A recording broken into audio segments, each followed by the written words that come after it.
28 युगांपासनं पांडुरंग परमात्मा तिष्ठत उभा आहे आणि आजच्या दिवशीचं महात्म्यच असं आहे की या एकादशीला आणि आषाढीला भगवंत सांगतात, आषाढी कार्तिकी विसरू नका मज, आषाढी कार्तिकी विसरू नका मज, आषाढी कार्तिकी विसरू नका मज, आषाढी कार्तिकी विसरू नका मज, सांगत असे गुजा पांडुरंग, सांगत असे गुजा पांडुरंग, आषाढी कार्तिकी विसरू नका मज, आषाढी कार्तिकी विसरू नका मज, गुजा पांडुरंगा, सांगत असे गुजा पांडुरंग, आषाढी कार्तिकी विसरू नका मज, आषाढी कार्तिकी विसरू नका मज. सांगत असे गुज पांडुरंग. आषाढीची वारी आणि कार्तिकीची वारी का महत्वाची?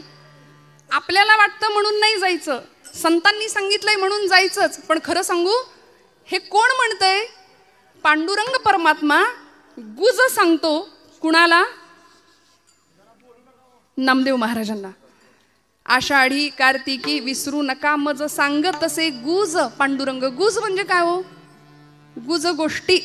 सोपं सांगू, आपल्याला सगळ्यांना कळेल. मराठी भाषा आपल्याला फार आवडते ना. आपल्या मराठीत सिक्रेट. देवाचं सिक्रेट काय माहितीये का? देव कुणाला सांगतो? आता संतांनी आपल्या गुज गोष्टी कुणाजवळ केल्या? देवाजवळ केल्या. देवानी आपल्या गुज गोष्टी खास असलेल्या, सखा मानलेल्या आपल्या संतांजवळ केल्या. आम्ही प्रापंचिक माणसं आपल्या गुज गोष्टी आपल्या आपल्यातच करतो. काय कसं काय चाललंय, बरं आहे का? आपल्या गप्पा सुद्धा यंदा पावसाळा कसा, हिवाळा कसा, उन्हाळा कसा, याच्यातच आम्ही रमलो. म्हणून तर ती नाती गोती ती गोत्यात आणतात. ती नाती आम्ही गमतीने म्हणतो, नात्यातली माणसं ना त्यातली असतात. मग बोलायचं कुणाशी हो? गंमत सांगू, लोकांतात असताना देवाचं बोलायचं, बरं का. लोकांतात असताना देवाचं बोलायचं आणि एकांतात असताना देवाशी बोलायचं, आहे की नाही? बाकी सगळ्या गोष्टी बाजूला ठेवूया. भगवंत स्वतः नामदेव महाराजांना सांगतात, आषाढी कार्तिकी विसरू नका मज नामया. भगवंत त्यांची व्यथा व्यक्त करतात. थोर प्रेमाचा भुकेला हाचे दुष्काळ तयाला. म्हणले माझ्याकडे येणारे सगळे व्यापारी आहेत मेले.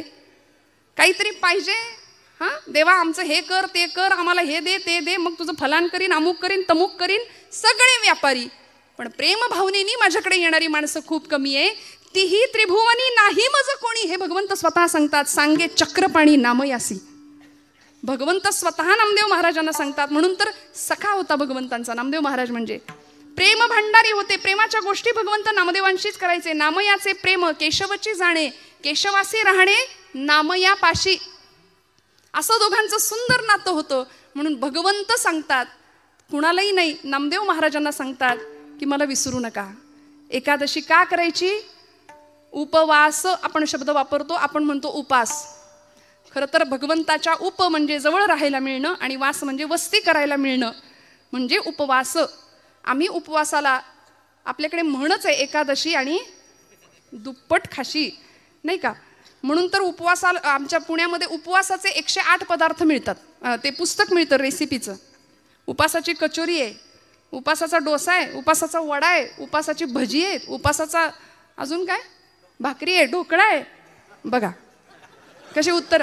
म्हणजे हे सगळं झालंय आज, आहे की नाही? भरपूर ताट आमचं भरलेलं, कधी न भरलेलं असतं एवढं आजच्या दिवशी असतं.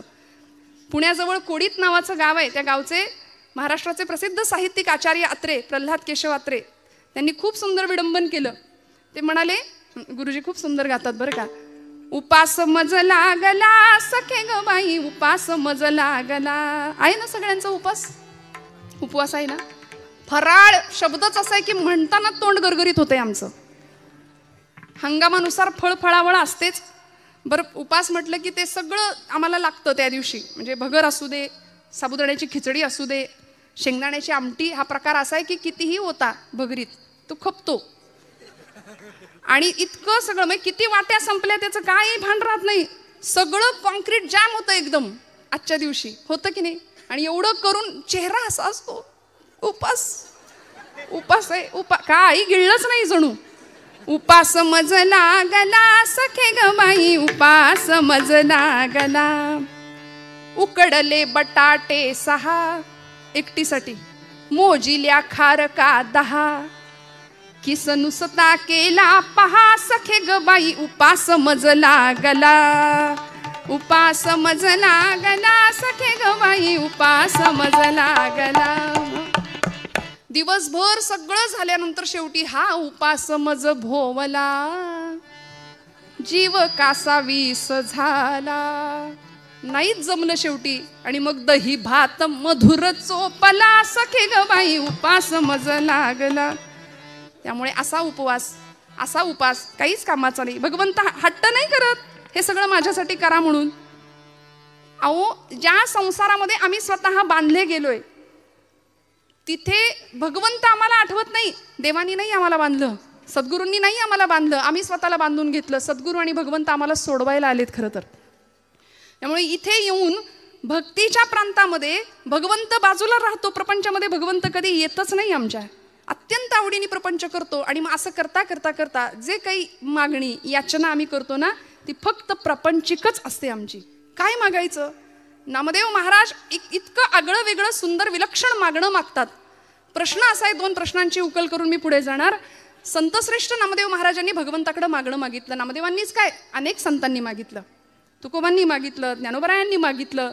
समर्थ रामदास स्वामी म्हणतात, कल्याण करी रामराया जनहित विवरी, तळमळ तळमळ होतची आहे तुझा तूची सावरी.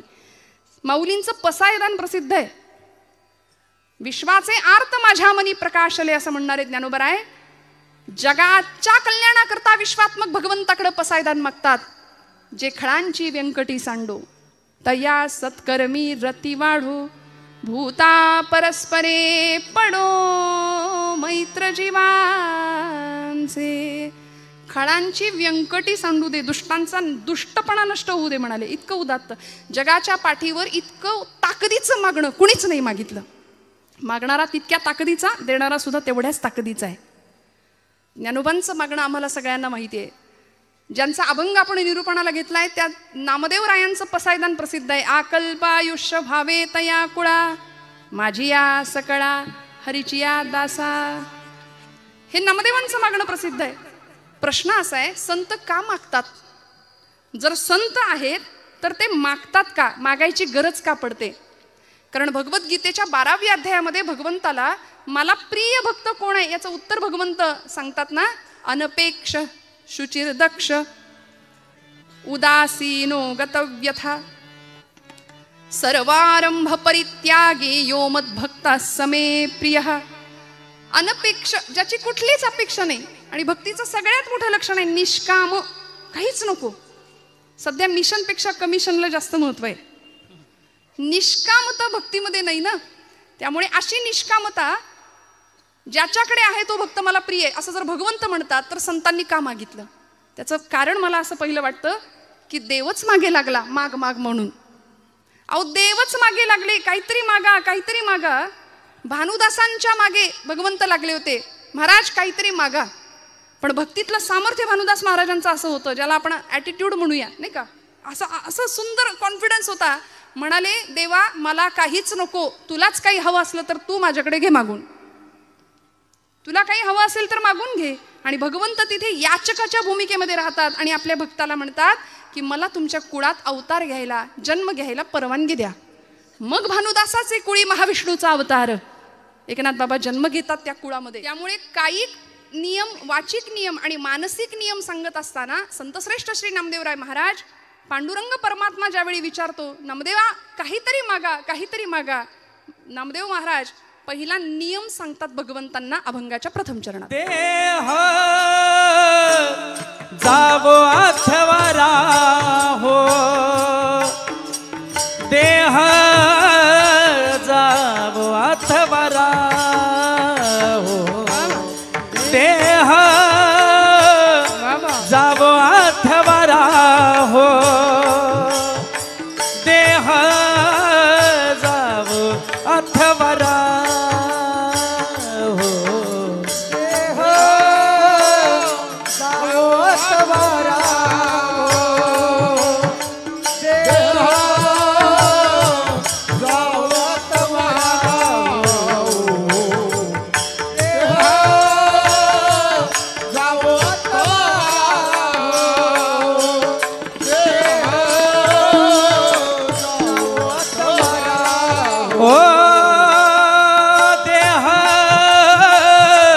जावो अथवारा हो देह जावो अथवारा हो देह जावो अथवारा हो देह जावो अथवारा हो देह जावो अथवारा हो देह जावो अथवारा हो देह जावो अथवारा हो देह जावो अथवारा हो पांडुरंगी दृढ भाव पांडुरंगी दृढ भाव चरण सोडी सर्वथा चरण सोडी सर्वथा चरण सोडी सर्वथा चरण सोडी सर्वथा पांडुरंगे दृढ भाव पांडुरंगे दृढ भाव चरण सोडी सर्वथा चरण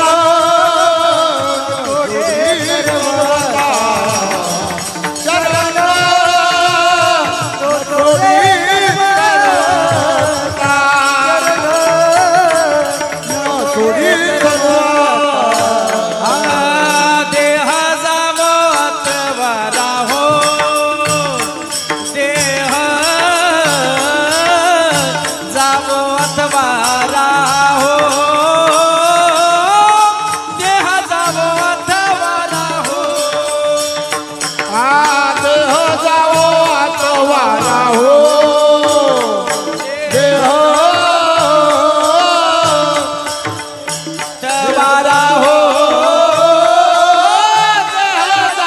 अथवारा हो पांडुरंगी दृढ भाव पांडुरंगे दृढ भाव पांडुरंगी दृढ भाव पांडुरंगे दृढ भाव चरणन सोडी सर्वथा चरण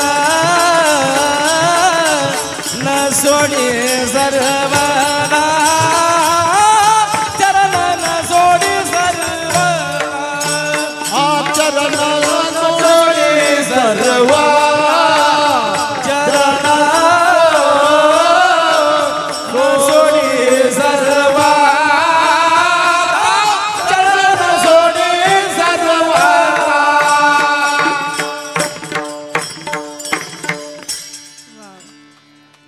वाचवा वाचवा काटकसर नका करू बरं का. आवडल्यानंतर दाद मनापासून आली पाहिजे आणि ती छान दिलखुलासपणे दिली गेली पाहिजे. टाळ्या वाजवा ना जोरदार. देह जावो अथवा राहो पांडुरंगी दृढ भावो चरण सोडी सर्वथा आण तुझी पंढरीनाथा. संतश्रेष्ठ नामदेवराय महाराज म्हणतात की देवा कायिक नियम सांगितला. माझा नियम आहे भगवंता. देह जावो अथवा राहो. माझा देह गेला तरी चालेल राहिला तरी चालेल फरक पडत नाही. पण देह जावो अथवा राहो पांडुरंगी दृढ भावो. तुझ्या चरणांवरती तुझ्या नामाशी तुझ्या गुणांशी माझं सख्यत्व जुळलं गेलं पाहिजे. भगवंता मी तुझ्या अनुसंधानातच कायम राहिलो पाहिजे. ही नामदेव महाराजांची वाचिक नियमावली आहे. कायिक नियमावली आहे बरं का. कायिक तप देहाचं तप आहे की भगवंतासाठीच हा देह समर्पित करणार आहे. मना चंदनाचे परित्वा झिजावे समर्थ म्हणतात. देह या शब्दाचा अर्थच असा आहे यद्दहते नित्यम तद देहम. जो सतत जळतोय त्यालाच म्हटलंय देह. नामदेव महाराजांना माहिती आहे हा देह जाणार आहे, देह जाईल जाईल त्यासी काळोबा खाईल. देह हे काळाचे धन कुबेराचे, तेथे मनुष्याचे काही आहे, संपणार आहे. नामदेव महाराज म्हणतात देह संपला तरी चालेल, राहिला तरी चालेल, पण तुझ्याशी अनुसंधान आमचं असलं पाहिजे. देह जावो अथवा राहो पांडुरंगी दृढ भावो. तो भाव आमचा तुझ्या चरणांजवळ दृढ असला पाहिजे. आणि असा देह यद दहते नित्यम तद देहम. तुम्ही म्हणाल कुठे काय जळतंय, देह जळतो म्हटलं ना मी आत्ता. तुम्ही म्हणाल कुठे काय जळतंय, आता अजून थंडी म्हणावी अशी नाही सुरू झाली, पण आता हिवाळ्याचे दिवस सुरू होतील आणि काय जळतंय सांगताय. खरं आहे ना, जळतं बरं का. रोज आपण भोजनाला बसल्यानंतर भूक लागते, आतमध्ये अग्नी आहे प्रत्येकाच्या, तो अग्नी पेटलेला आहे, प्रज्वलित आहे, म्हणून आम्ही इथं बसलोय, चालतोय, उठतोय, फिरतोय. तो अग्नी एकदा विझला की लोक म्हणतात उचला, आहे की नाही. आज समाजामध्ये अशी मंडळी आहेत की देव आहे की नाही याच्यातच अडकलेली आहेत. अजून देव आहे की नाही यात चर्चा फिरतायत, पण देव आहे की नाही याच्यावर विचार करणाऱ्यांना बाबा महाराज सातारकर फार सुंदर सांगायचे. ते म्हणायचे तुम्ही देवाला माना किंवा मानू नका, पण त्यांनी तुम्हाला मानलंय एवढं लक्षात ठेवा. आणि ज्या दिवशी तो आपल्याला मानणार नाही त्या दिवशी आपल्या घरासमोर सुद्धा गर्दी जमेल. विठ्ठल विठ्ठल विठ्ठल.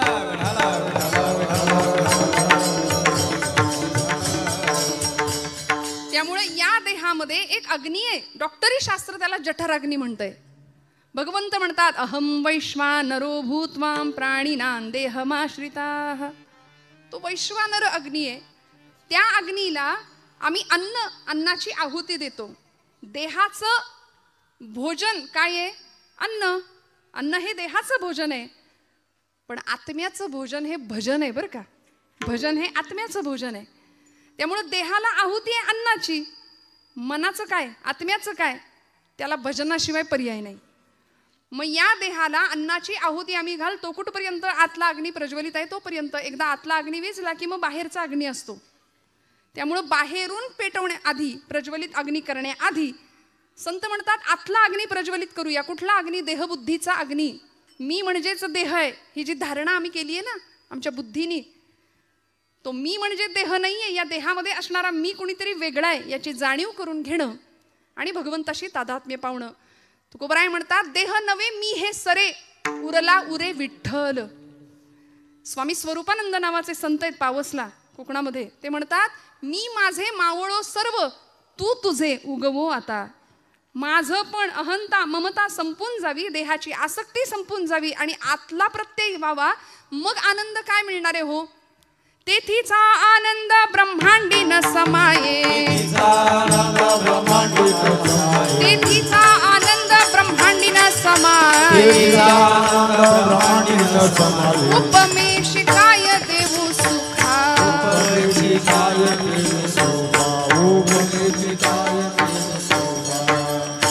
अंतरीची ज्योती प्रकाशली दीप्ती, मुळीची जी होती आच्छादिली. आतली ज्योत प्रज्वलित होणं.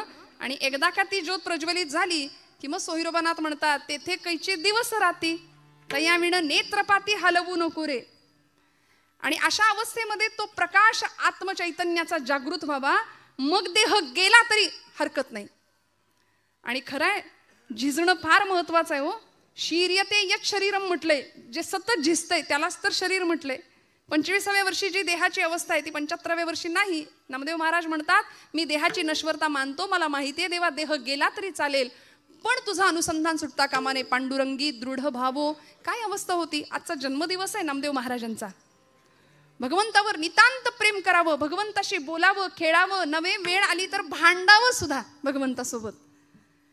जन्म झाला पंढरपुरामध्ये, गुणाई मातेला दृष्टांत झाला पांडुरंग परमात्म्याचा की माझ्या पंढरपुरामध्ये येऊन राहा. आणि मग गुणाई मातेनी हट्ट करावा की मला पंढरपूरला जायचंय. पंढरपूरला ही सगळी मंडळी येतात. पंढरपुरामध्ये आल्यानंतर कार्तिक शुद्ध एकादशीचा म्हणजे आजचा दिवस, संतश्रेष्ठ नामदेव महाराजांचा जन्म, भगवंताच्या नामासाठी हा अवतार होता. नामाचाच प्रचार प्रसार पुढच्या काळामध्ये केला म्हणून नाव सुद्धा ठेवलं नामदेव. असा भक्तीचा पताका भक्तीची हातामध्ये घेतली, जिला एक टोक होतं नामाचं, एक टोक होतं ज्ञानाचं आणि दांडा होता तो भक्तीचा. म्हणून धर्माची पताका असते बरं का, झेंडा पक्षाचा असतो. त्यामुळं धर्म पताका संतांनी हातामध्ये घ्यावी आणि अवघं भारत भ्रमण करावं. नामदेव महाराजांचं इतकं विलक्षण कार्य आहे. आजच्या दिवशी त्यांचं स्मरण नाही केलं, खरं तर त्यांचा अभंगही त्याच कारणासाठी घेतलाय, तर आपली मोठी चूक ठरेल. 5 वर्षाचे होते नामदेव महाराज, फक्त अलौकिक सिद्धी 5व्या वर्षी. आणि नामदेव गाथा म्हणजे स्वतःच जणू काही आत्मचरित्र लिहावं नामदेव महाराजांनी, की ज्या पद्धतीने अनुभव व्यक्त करावे, कशा पद्धतीने भगवंत आपल्याशी बोलत होते, कशा पद्धतीने खेळत होते, कशा पद्धतीने मी भगवंताशी भांडत होतो. 5व्या वर्षी अलौकिक सिद्धी प्राप्त करावी. नामदेव महाराजांनी सकाळची वेळ, दामा शेट्टी पहाटे उठलेत आणि नामदेव महाराजांना सांगतायत, उठवलं, नामया आजचा नैवेद्य पांडुरंगाला तू अर्पण कर बरं, मी गावाला चाललोय, परगावी चाललोय. पूर्वीची मुलं आई वडिलांचं ऐकायची, आता असं सांगावं लागेल या गोष्टी, म्हणून मी हात जोडून जिथं जाते तिथे माता भगिनींना सांगते, आपल्या लेकरांना कीर्तनाला घेऊन या. काळाची खूप मोठी गरज आहे, ती खूप मोठी. आमच्या पोरांच्या आयुष्यात दुसरं काही नसतं. सकाळी टीव्ही, दुपारी टीव्ही, संध्याकाळी टीव्ही, रात्री टीव्ही, नाहीतर मग मोबाईल हातामध्ये आहे. या पलीकडे जाऊन जीवनाचं तत्वज्ञान संतचरित्रांच्या माध्यमातून कळायचं असेल तर या धर्ममंडपाखाली लेकरांना घेऊन आलंच पाहिजे, यावंच लागेल आपल्याला.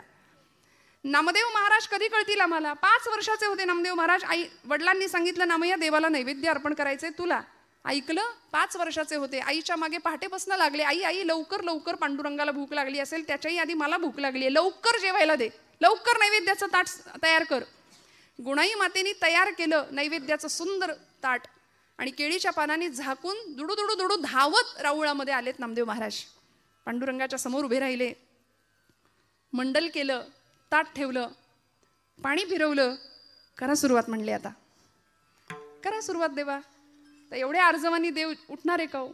देव जेवणार आहे का हो? इथं माणसातल्या माणसाशी आम्हाला नीट वागता येईना, बोलता येईना. पाषाणातला देव आमच्याकडून कधी उठणार? पण नामदेवांचा आर्जव काय होतं? देह जावो अथवा राहो, पांडुरंगी दृढ भावो. भगवंता पांडुरंगा, रोज माझे वडील येतात. किती वय आहे? 5 वर्षाचं वय आहे फक्त. आपल्या घरातलं आठवून बघा, 5 वर्षाचं लेकरू. 5व्या वर्षी नामदेव महाराज सांगतात, पांडुरंगा माझे वडील आज गावी गेलेत, रोज ते येतात आणि आज मी आलोय, म्हणून हे बघ बऱ्या बोलानं पटकन जेवण कर, उशीर झालाय, मी लवकर उठलोय तुला नैवेद्य द्यायचा म्हणून. जेव रे बाबा, उशीर करू नको. सगळे उपाय करून झाले तरी पांडुरंग हलेना, बोलेना, उठेना. आणि एक क्षण असा यावा, तितिक्षा काय असते, निष्ठा काय असते आणि दृढ भाव काय असतो. पांडुरंगी दृढ भावो काय असतो? नामदेव महाराज म्हणतात, देवा जर आता जेवला नाहीस ना बऱ्या बोलानं, तर इथं या पायरीवर डोकं आपटून जीव देईन म्हणाले. आणि धावले ना. पायरीवर डोकं आपटणार, लागलंच नाही डोक्याला. मऊसर हात डोक्याखाली लागला आणि गाभाऱ्यातनं आवाज आला, नामदेवा दगडाचा देव कधी जेवतो का रे? नामदेव महाराज हुशार होते. नामदेव महाराज म्हणले, पांडुरंगा दगडाचा देव कधी बोलतो का रे? बोललास? बोललास? चल चाटून पुसून स्वच्छ कर. सगळं ताट स्वच्छ करायला लावलं देवाला आणि रिकामं ताट घेऊन नामदेव महाराज घरी येतात. गुणाई माता सांगते, नामया एवढा धीर नाही का रे धरवला कार्ट्या? सगळं संपवलंच नैवेद्याचं ताट. आई मला भूक लागली, लवकर जेवायला वाढ. गुणाई माता म्हणते, अरे जेवलास ना तिथे? नाही ग आई, ज्याच्यासाठी होतं तो जेवलाय. कोण? देव जेवला? हो आई, देव जेवला. नामदेवा खोटं बोलायला लागलास का रे? अगं आई नाही ग बाई, ज्याच्यासाठी होतं तो जेवला. कुणी बघितलं? अगं कुणी कशाला बघायला पाहिजे? या या डोळ्यांनी मी ग पाहिला, या या डोळ्यांनी मी ग पाहिला, देव जेवला ग देव जेवला, देव जेवला ग देव जेवला,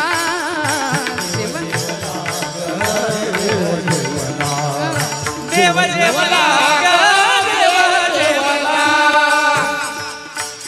या या डोळ्यांनी, या या डोळ्यांनी मी ग पाहिला, या या डोळ्यांनी मी ग पाहिला, देव जेवला ग देव जेवला, देव जेवला ग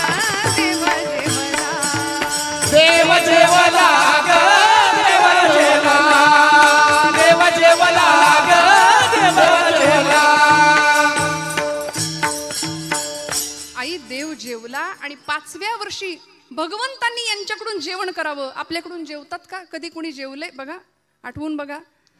आपण देवासाठी कधी रडलोय देव जेवत नाही म्हणून? नामदेव महाराज रडले, दृढ निष्ठा होती, दृढ भाव होता. आपण मूल रडलं, जेवलं नाही तर रडू. एखाद्या दिवशी आपलं पोटचं पोर जेवलं नाही ना, महिला वर्ग, आपल्याला वाईट वाटतं का नाही? खरं सांगा. पण देवच जेवला नाही म्हणून आपण रडतोय का? नाही ना, नाही रडत आपण. देव जेवला म्हणून रडत नाही. नामदेव महाराज रडले देव जेवत नाही म्हणून. संत रडले भगवंतासाठी आणि अत्यंत आर्त स्वराने प्रार्थना करावी भगवंतांची. तेव्हा भगवंताला यावं लागायचं. पाषाणातलं चैतन्य जाग करण्याचं सामर्थ्य संतांकडे होतं. देह जावो अथवा राहो पांडुरंगी दृढ भावो. श्रोते हो, पायरीवरच्या एका फुलानी भगवंतांच्या गळ्यातल्या हारातल्या एका फुलाला प्रश्न विचारला, का रे बाबा, अरे आपण एकाच माळ्याच्या मळ्यात उगवलो, एकाच झाडाला होतो, एकाच टोपलीतनं इथं आलो, पण तुझं भाग्य तू देवाच्या गळ्यात आणि मी देवाच्या पायरीवर. सगळे तुडवून जातात मला. देवाच्या गळ्यातल्या त्या हारातल्या फुलांनी उत्तर दिलं, बाबा रे तुझं खरं आहे, मी देवाच्या गळ्यात आहे आणि तू पायरीवर पडलास, पण देवाच्या गळ्यात इथं विराजमान होण्याकरता माझं काळीज आरपार करायला लागलं रे. मला सगळी सुई माझ्या काळजातनं घालून घ्यावी लागली. महाराजांचा अभंग आहे, साहून या टाकी घाये पाषाण देवची झाला पाहे. देह जावो अथवा राहो ही अवस्था असेल तर भगवंत आपलंसं करून घेतल्याशिवाय राहत नाही. आणि मग एकदा त्या चरणांची आसक्ती किंवा त्या चरणांचा आनंद मिळाला तर परिणाम काय होतो? नामदेव महाराज अभंगाच्या दुसऱ्या चरणात सांगतात.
सोडी सर्वथा तुझी आण पंढरीनाथा. शपथ घेतली देवाचीच, देवा आता तुझे चरण सोडणार नाही.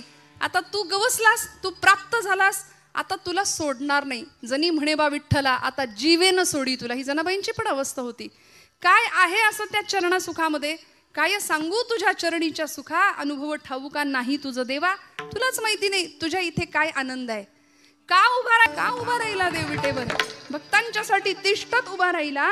आणि प्रेमाचा भुकेला असलेला भगवंत, त्या भगवंताची ओढ खऱ्या संतांना लागली. त्या चरण सुखासाठी सगळी मंडळी आषाढी कार्तिकीची वाऱ्या करू लागली भगवंताला बघण्याकरता.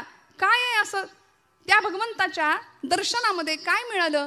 नाथबाबांनी फार सुंदर सांगितलं, कृष्ण मूर्ती होय गे, कळो आली सोय गे, प्राणाचाही प्राणू पाहता, सुख सांगो काय गे, तुळशी माळ गळा गे, कस्तुरीचा टिळा गे, तुळशी माळ गळा गे, कस्तुरीचा टिळा गे, तुळशी माळ गळा गे, कस्तुरीचा टिळा, तुळशी माळ गळा गे, कस्तुरीचा टिळा.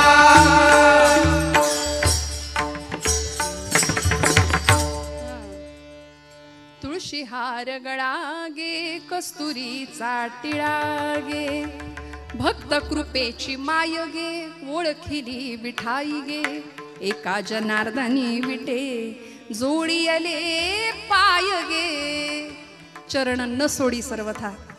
नाथांनी काय केलं? एका जनार्दनी विटे, जोडी आले पाय गे, तुळशी माळ गळा गे, कस्तुरीचा टिळा गे. संतांनी सांगितलं, जसं एखाद्या भ्रमराला, त्या कमळाला कळत नाही माझ्याकडे काय आहे, पण भ्रमराला कळतं, कुमुदिनी काय जाणे, परिमळ भ्रमरा सकळ भोगीतासे, कुमुदिनी काय जाणे.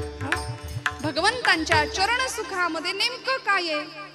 सगळ्या सुखांचा आगर असलेला परमात्मा, त्याच्या चरणाचं वेड संतांना लागलं, म्हणून आता तुझे चरण सोडणार नाही. नामदेव महाराज म्हणतात, चरणन सोडी सर्वथा, आण शपथ त्याचीच घेतली, आण तुझी पंढरीनाथा, देवा माझे मन लागो तुझे चरणी,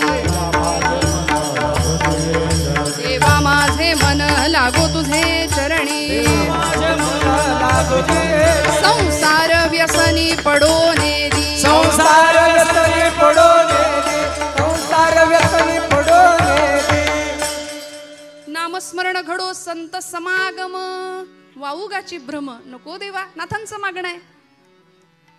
आज या कायिक आणि वाचिक मानसिक मागण्यामध्ये, नियमामध्ये संतश्रेष्ठ नामदेव महाराज सांगतात, हा मानसिक नियम आहे बरं का. चरणन सोडी सर्वथा, आण तुझी पंढरीनाथा. या मनानी धाव कुठं घेतली पाहिजे? तुकोबराय सांगतात, मना तेथे धाव घेई, मना तेथे धाव घेई,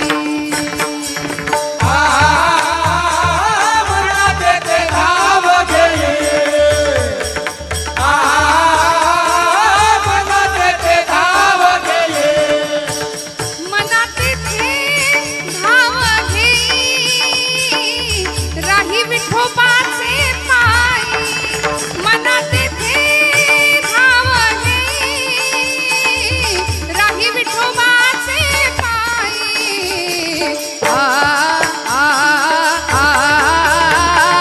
डोळे तुम्ही घ्या रे सुख, डोळे तुम्ही घ्या रे सुख, धाव घेई, राही विठोबाचे पायी, मना तेथे धाव घेई, राही विठोबाचे पायी. डोळे तुम्ही घ्या रे सुख, डोळे तुम्ही घ्या रे सुख, मना तेथे धाव घेई, मना तेथे धाव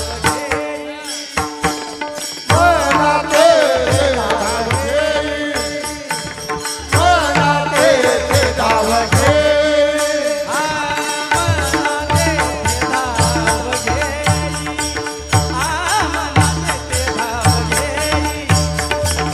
मना तेथे धाव घेई, मना तेथे धाव घेई, मना तेथे धाव घेई. राही विठोबाची माई, राही विठोबाची माई. डोळे तुम्ही घ्या रे सुख, डोळे तुम्ही घ्या रे सुख, मना तेथे धाव घेई,